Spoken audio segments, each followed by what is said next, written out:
I understand that I stand in between you and David Booth and then lunch. So I take that very seriously, and I recognize that.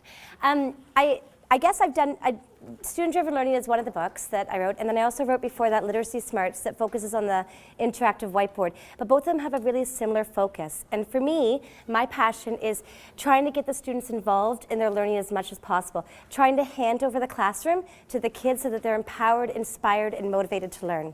And so I thought, what can I do in 15 minutes to talk about that? 15 minutes isn't a lot of time.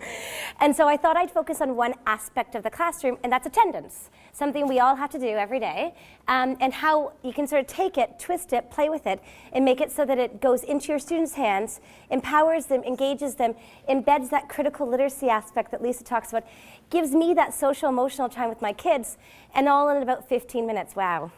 And for me to present that as well. So let's see how I do. So I guess to start, I feel sometimes like attendance is one of those Charlie Brown moments, you know, where we all sort of go, Michael, are you here? George, are you here? Sort of going down the list. So I need to cut that out. And I did it in like a 3-step process. When I thought about it, the first step I needed to do is I needed to release the attendance. I needed to realize that I am not the only person in the classroom that's capable of that. And I need to realize that they're not just my students, but they're also people, and they're very capable of many things, and they want to do things like this. So definitely there's moments in my day where I need to be this person, but I don't need to be that person for attendance. And so I took myself out of that step, and I released myself from that task. And I'll tell you how in the next slide, because I gave it to my kids. I empowered them with it. And I teach grade 1 normally. I've done it for the last 6 years, and they love it. And they adore having attendance. Actually, they're brutal with attendance sometimes, because I'll have the parent-teacher meetings at the beginning of the year. And I'll say to the parents, your kid shows up 5 or 6 minutes late. I don't mind. I'm going to still mark them absent, or still mark them present. But when my 6-year-olds are in charge, I tell you, you show up 1 minute late, your child, they're excited because they get something to do. They get to mark an A beside someone's name. And your kid will be marked late, and they'll hold them to task. And so it adds a little bit of oomph to that, I guess. And so I want to take that task, and I want to release it, but I want to do it in a way that it's a community or it's a collaborative spirit, and it makes my classroom work together as a network, so it's a caring atmosphere. I also, in my space, I release time. So I know that school starts for me at 8:30, and I used to have this vision that at 8:30 I had to have all my ducks in a row, and I had to have everybody sitting, and I had to have everybody going, and the attendances had to be checked, and I had to be standing up in front with all my stuff in front of me and all the balls in the air and ready to go at 8:30. And it took me a while, but I realized I really don't have to do that. I teach my kids first period, and I can release some of that. I actually teach my kids most of the day, so I could release some of that. And so I released 10 minutes. I released 15 minutes. And so I start my day a little bit later. And how do I do that? When my kids walk in the door, I don't hover around checking attendance, and I don't try to get my balls going all in the air right away. I stand at my door, and I greet them. And I have these wonderful, fantastic conversations. I comment on their handsome haircuts. Or, how was your hockey game last night? I heard you got to be goalie for the first time. Or, how was your sister's birthday party? That's where I am. I'm at the door, and I get to have these magical moments with each of my kids. That's my role. And what's going on in the rest of the classroom? Not sheer chaos. It takes a while to sort of train them, but at their end of the job, they know they have 2 things from me. They have to fill in their attendance on the board, and I'm going to show you examples of that and show you how that works. And they also have a job of some sort. I call it the morning job. And I've seen other teachers call it different things. And it's basically a short, little, tiny task that reviews a concept from yesterday. Something that I know they can manage independently, something that I know will build confidence in them, but also something that reviews a concept that we've already taught. It could be something like a review of base 10 blocks, just really quick, a grammar lesson with capitals, like copy this one sentence out. Just something really, really, really manageable for them, and I know that the kids are going to be able to manage it, and I'm going to modify it for the kids that need it. So that's going on. I've got those 2 balls going on over there, and I get to stand and have these wonderful moments and greet them and check their agendas. Oh, you've got a dentist appointment at 11. Good to know. And have those moments there. So I released my role as the teacher taking attendance, and I released my time a little bit. In order to release my role taking the attendance, somebody else has to do it, right? So I gave it to my kids, and A lot of teachers have job boards. It's a very common thing to have, right? I don't know how you guys start the year. I start the year doing most of the jobs, and I do everything, and I don't give them a job board right away. And I do a lot of things, and I start slipping, because I'm human, and I do that. And I stop putting the schedule up every day perfectly, because I'm going to forget. And I stopped getting the attendance right away. Hey, Miss Harper, he was 10 minutes late. Oh, that's right, that's right. And then 2 weeks in, okay, guys, you know what? We're 21, 29 people in here. We need to create jobs in here because I'm one and I can't bear all this weight. So what can we do collaboratively to make this classroom run as effectively as possible? What jobs do we need to invent? What things do we need? And as a group, we come up with multitudes of jobs in front of us, and we narrow it down, and I always do half the class. So if I've got 20 kids, 10 jobs, so 1 week on, 1 week off. Just my system. But that's what we do. And I've always got an attendance, somebody to do attendance, because I need that. I sort of beg for that. And they'll come up with it, and I'll direct them, but I want it to come from them. Usually somebody wants to run the weather routine, because that's exciting. This is actually from Catherine O'Brien, my co-author for Student Driven Learning. This is her job board. And the kids create the jobs, the kids make the pictures for the jobs, the kids help determine the jobs, and the kids pick their jobs. And they're completely responsible, and they run the classroom. And you know what? By February, some of those jobs may not be fantastic anymore. And we need to reevaluate, and we need to sort of ditch some of the jobs and replace them with others. And doing attendance is one of my jobs. Also scheduler. It's always been one of my jobs as well. So I don't know about you guys, but you should sort of write down, like, you know, first inquiry, then literacy block, then everything else. I realized that I'm not so great at always remembering to put those up. So one of my jobs is for my kids to check my day plans, figure out what's missing, and change the schedule. It's great for them because then they get to sort of be completely in control. And my third step, you're like, okay, so great. Now my kids are running my classroom, which is fantastic. I get to have these wonderful conversations at the door, which is fantastic. Where's the teaching? What's going on? Where's the learning? Right now they're just doing a little morning job that reviews their skills. Where's the real critical thought? There's not much happening right there in their classroom. So that's when I take my attendance, which is a fairly mundane thing, and I start to embed as much as I can into it. I embed reviews of skills that we've talked about before. I'll embed the novel that we're reading. I'll embed questions. I love to embed the weather. Like, I'll embed math, anything I can do to sort of get them thinking beyond just reviewing of concepts, to get that critical literacy or that critical thought. So I'll show you in a few examples. These are ones, I'm on maternity leave this year, and I like to keep things fresh. So these are ones that I made for my son's schools, for their teachers. And so right now, my little guy's in JK or SK, and Miss Thorwald's his teacher. This is one she's done. So all of my examples I'm going to show you, I've got a few, are going to be on the smart board, but they don't need to be on the smart board. She actually has done this one forever on one of those white magnetic boards with the names on the magnet strips. It's easy for me to do on the smart board, and I have a smart board, so I do it on that. But so just a really easy job, right? She starts off with JK, Stella comes in, she has to read the question, do you like carrots? There's a visual clue to help her out. She's probably collaborating with Zoe or Alexander to read some of the tough words. What does like mean? Does it mean that I have to know that it's good for me and I have to enjoy it, or does it mean I just like the taste or not? And they're putting their names down. And as they're putting the yes and no, if James is in charge of attendance, Liam and Charlie haven't put their names up yet. So where are Liam and Charlie's names? Well, they're not, it takes a quick look around, they're not here. So if that's the case, it's really easy for him to do the attendance. He just has to mark those two absent. It's a no-brainer. Nobody had to check off. I didn't have to call out names or sit down and try to figure out who was there and who wasn't.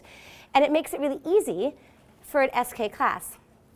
Ms. Thorwald told me she was working on first letter recognition. This is a big deal in kindergarten. She wants the little guys to recognize their names. And I know there's a lot of attendance out there where you see like the bumblebee jar, and you have the bumblebee, and the bumblebee has their name, and the name disappears into the jar. And that's really great, but I want my kids really thinking in the morning. I want them doing more than just that. So I'm going to have them recognize their letters.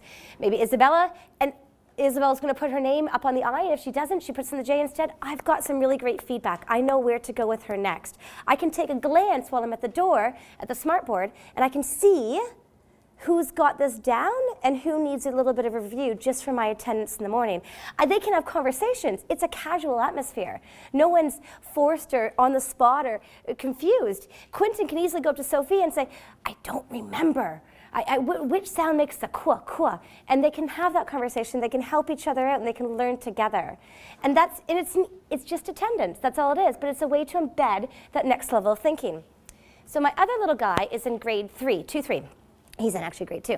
And right now they're reading Charlotte's Web in the classroom, and she's working on visualization. So I thought this was kind of fun. So there's a really great quote from Charlotte's Web on the top. And it's got all kinds of really great visuals there. It's got really great adjectives and really great sort of things that you can see. So this, as easy as it is as they come in, Elizabeth just drags her name down. It will fall in behind the white box. I could do this on a chalkboard. I could have their names on magnets, and as they draw, they take their magnet and they put it on the other side. Like it's just, their name just has to move. That's all it has to do.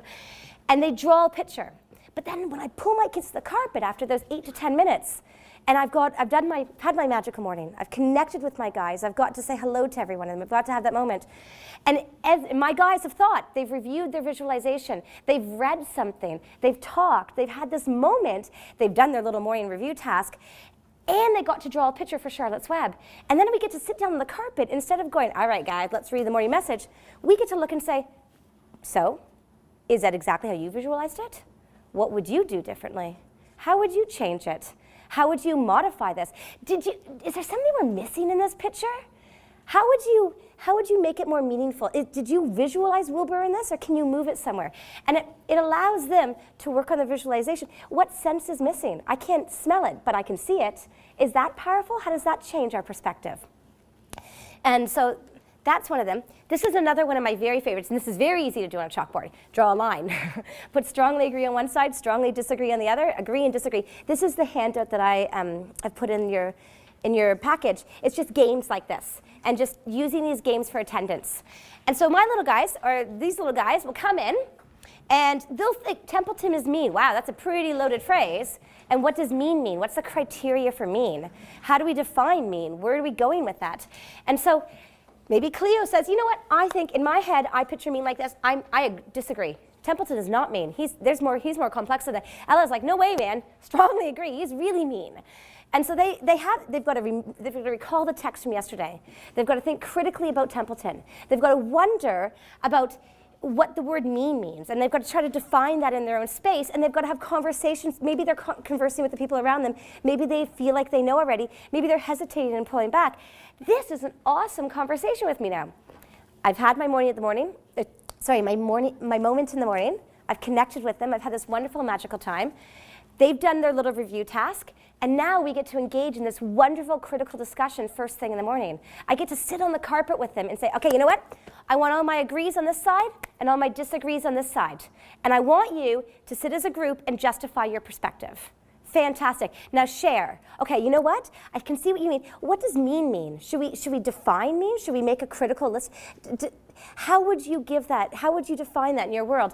And really breaking that apart. Well, was his actions mean or not? Or was it survival? Or how is that fit? And then the best part is, because learning is not stagnant, there's no way that the kid who came up first thing in the morning, Ella might go, whoa, I completely have changed my mind now. If I define mean like this, or if I change my criteria for mean, or if I think about it a little bit more, I kind of really like the perspective that they shifted, and I really like the input there, and they get to move their name really easily and really quickly. And so if it's on a magnet, it's on a line, or if it's on the smartboard, just move your name. Take that new perspective, shift around. Now sit with that for a bit. And I can bring this up 2 or 3 days later, when I'm studying the book again, or when Templeton does the next crazy thing at the fair, I can bring this back up again, and we can modify, and we can break apart, and we can talk about his next moves and where that sits. So it's a way, this is attendance, right? This is all it is, because now all of the names are up, except for Duncan's and Brooks. Lyra's in charge of attendance this week. I'm not. I'm at the door having a grand old time, saying hello to everybody. So Lyra looks up and goes, oh, Duncan and Brooke. I can't see. They haven't moved their names up yet. Looks around. They're not here. Checks an A onto both of them. She's responsible. She's empowered. She's in control. It's really easy for me to see as well that Duncan and Brooke aren't here because their names are missing from the perspective. I didn't have to sit there and call out names. It didn't take me any longer to do this, but it got them thinking first thing in the morning. It got them really engaged. And now my morning conversation is more than just, today's message. So that's sort of one of the things we do quite a bit. And Math, another one. So you sort of play with whatever's going on in the classroom, right? So these guys were doing base 10 blocks, and you can't see it because I guess it's a little low. But the question actually says, use the base 10 blocks to estimate today's temperature.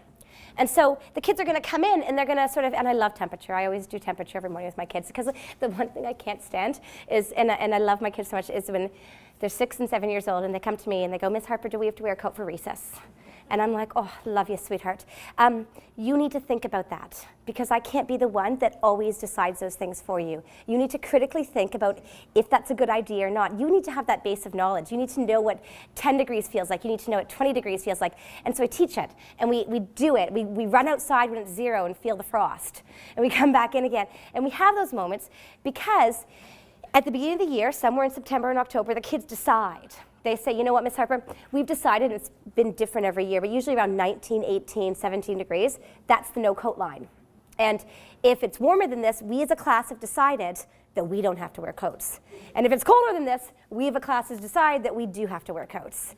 And so I am no longer hearing, Miss Harper, do I have to wear a coat today? And I'm like, I don't know, check my iPhone, check what the temperature is. This morning it was 12. I don't know what it is right now. Do you feel like the sun's come around that much? Do you feel like it's warming up? You figure it out. You solve that problem. I'm not going to tell you if you have to wear a coat or not. So teaching temperature is a really big deal to me. And base 10 blocks, really important as well for curriculum. So I can sit there and have them do this in the morning. And Sarah's doing attendance. She notices that Tom and Ava have not filled in their base 10 blocks. She can mark absent beside each of the names. It's done. She's empowered, she's got it, she's going in. And I'm sitting at the door going, oh, Lara, sweetheart, you're not going to boil today. It's not 100 degrees. Either she hasn't got base 10 blocks down, or she hasn't got temperature down. And I know just by glancing over that I can have a quick chat with her, or I can send Cleo over how to have a quick chat with her. But I know from there I've got something and I can work with it. And then I get to have fun, and usually I get to have fun, and I usually go to this site. I don't know if you guys are like this. Do you use this site? Oh, I love this site. Because it's just the Weather Network. That's all it is. But I have it up every single morning because the conversations that come from this website are amazing.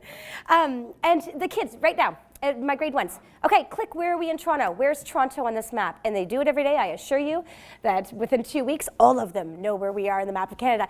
And then when it really starts to get cold out, why is it colder in the north? Why is it colder in the east? And then wonderful conversations from that. We start linking in, we'll click on Toronto, and we'll start getting fog, and we'll start getting all these interesting things, what's happening. Oh, the biggest thing is when there's the red liner, it says storm watch, ... That's a hot day in our classroom. We're like, click on the link, Miss Harper. And then we've got to click on the link, and we've got to try to figure out where the storm is and where it's going. But it's just, I don't, how am I doing? I'm done. Okay, so that's good, because that's all I had. This is my last slide, see? Woo!